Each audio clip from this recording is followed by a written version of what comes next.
Naka 15-inch alloy wheels tayo. Ventilated disc ang ating front brakes. MacPherson strut ang suspension. Ground clearance is 134 mm. Side turning lights is sa fender portion. Door integrated side mirrors, iwas blind spots. Body color door handles. Rear brakes natin is drum brake guys. Torsion beam ang ating rear suspension naman. The good thing about din sa lahat across variants ng ating Honda City, naka shark fin antenna na tayo. Wala na tayong microtype. Dito naman tayo sa back portion natin guys. Sa S variant nga pala, naka LED tail lights sa tayo, which is the good thing, malaki ang ating ilaw sa likod. Normally kasi ang ibang brands hanggang dito lang sa pinaka back portion, pero si Honda sinagad niya hanggang sa side. Kaya mas visible tayo lalo na paggabi.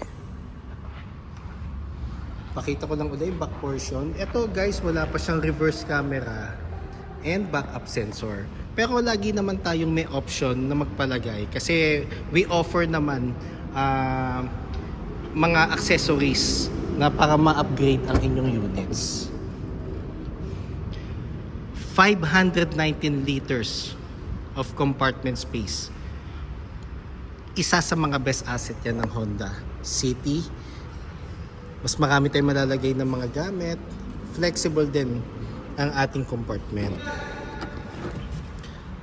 Dito naman, naka tayo, donut type, jack, and yung tools kasama na yan. Talagang mandatory yan. Nakasama pag nag-turn over tayo ng unit. And meron na rin tayong cover dito sa pinaka trunk. Dito naman tayo sa driver side. Quick review lang tayo guys. So meron tayong 40 liters of fuel tank capacity.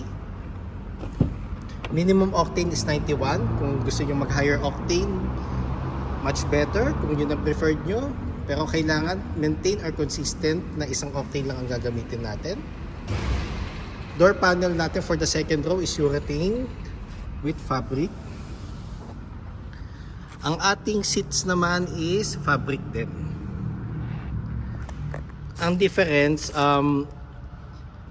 fix ang ating headrest dito sa second row.